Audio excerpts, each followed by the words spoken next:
You are listening to The Diary of a Wannabe Writer, presented by Richard A. Boxshall, in which I chronicle my life and attempts to become a professional writer by, doing some writing daily, hopefully.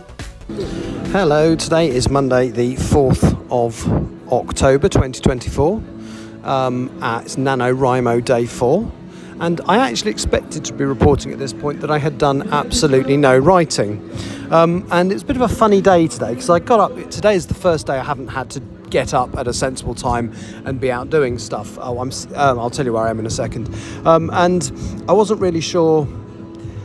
The only thing I had to do today was come into Leicester Square and go and see this live podcast being recorded. And I wasn't sure I was in the mood. And I hummed and hawed throughout the day about it because it's not that I don't want to see it, but I've been rushing around like a nutter the last 2 days, and I wasn't sure I was really wanting to.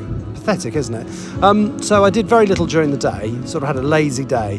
And then, do you know what motivated me to come to Leicester Square? It's pathetic. Something I ordered from Lego arrived, and because I regularly am not at home because of work and maybe away for a few days, I don't like having stuff delivered at home. So if there's an option to deliver it to the post office and just collect it from there or somewhere else, then I'll do that. And so I got the text or the email or the notification from the app to say, right, your Lego's arrived.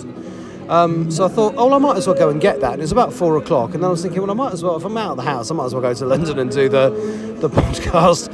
It's weird the way my mind works. So I literally went and collected the Lego and got into the car, drove to Milton Keynes, parked.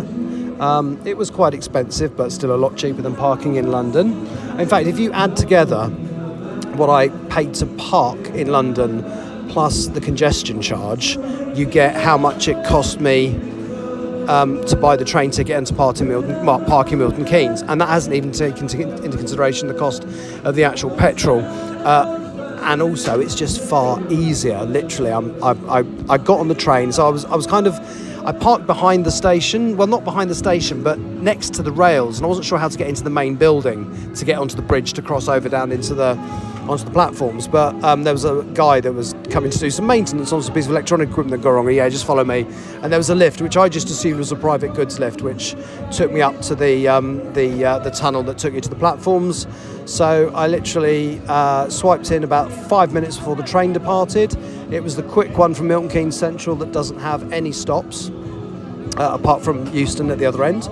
And because I'd been here literally 2 days ago, I knew exactly where to walk from the platform to get to the tube. So I walked diagonally across onto the tube station, literally walked down the stairs, and the train was, I had to wait for about a minute, stepped onto the train. So, and then obviously got off at Leicester Square on the Northern Line at the other end, walked up to where I am now, which is in a Bella Italia, about to have some food. And it literally took me less than an hour from parking and not quite knowing where I was supposed to be to setting foot in Leicester Square. So the moral of the story is, it was less stressful and it was cheaper than driving. So why do I drive to London? And yeah, I don't think I'm going to anymore, or not for a very good reason. Now, obviously my original idea was to be here much earlier in the day and explore a bit, but I just wasn't in the mood. But I was expecting to report I hadn't done any writing. And actually, on the train, I did. I finished the scene where Carl Tucker goes to Buckingham Palace to get signed in as Prime Minister, and I've set up ready I know what the next scene needs to be. So what I'm going to do now, I've ordered some food at Bella Italia, just around the corner from the Leicester Square Theatre. I'm going to eat that. As I speak, it's about an hour and a half till the show starts and an hour before the bar opens. Not that I'm going to have anything other than a Diet Coke or an alcohol-free beer. But yeah, so the plan is I'm going to do a bit of writing here once I've finished eating. Then I'm going to move across to the theatre into the bar when we're allowed to go into that, take in the show, and then I'm on the 10:30 train back. Unfortunately, that is the slower train that stops at every stop, so I'll have about an hour. So I'm going to do some more writing then as well. So from a day that I genuinely thought would be a non-writing day, it has become a writing day. I mean, it did cross my mind if I came to London hours ago that I might be able to do a little bit of writing over lunch or something. But no, I'm very, very pleased that I've got this done, and I've kind of just read through on the train. I finished the scene, and I'm weird like that. I don't like just starting the next scene I'm very bad. Most of the time I like to finish it. I hadn't on that occasion, but I didn't want to start another one now, knowing that I was getting off the train in 10 minutes. So I just used those last few minutes to read through the notes I'd made. Apologies for the busker, by the way. He's not absolutely terrible, but what's nice is because it's a busker rather than copyright, music. Then I can have it on in the background without having to pay any rights or owing anybody anything. Yeah, so that's basically my plan. I'm going to have some dinner. I've just ordered some mushroom pasta. I've got a Stella Artois alcohol-free beer. I've never tried the Stella Artois alcohol-free before. Generally, I'm enjoying alcohol-free beers. At the moment, the best one, I can't remember what it's called. I had it yesterday. It'll come back to me, maybe. Yeah, you see a lot online, but it doesn't taste like an alcohol-free one. So it'd be interested to see if the Stella does.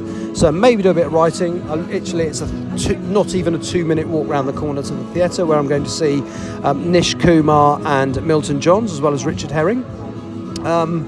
Yeah, so very close to the theatre. We'll do a bit more writing. That's all I'm going to say today. And oh look, I've come in on the podcast will be slightly more than 6 minutes, but my talky bit is exactly 6 minutes. Go me, talk to you tomorrow. You have been listening to The Diary of a Wannabe Writer, presented by Richard A. Boxall. Thank you for tuning in to my random ramblings, and if you'd like to know more about me or my projects, visit my link tree at linktr.ee/Richard Writes, capital R, capital W. Thank you for listening.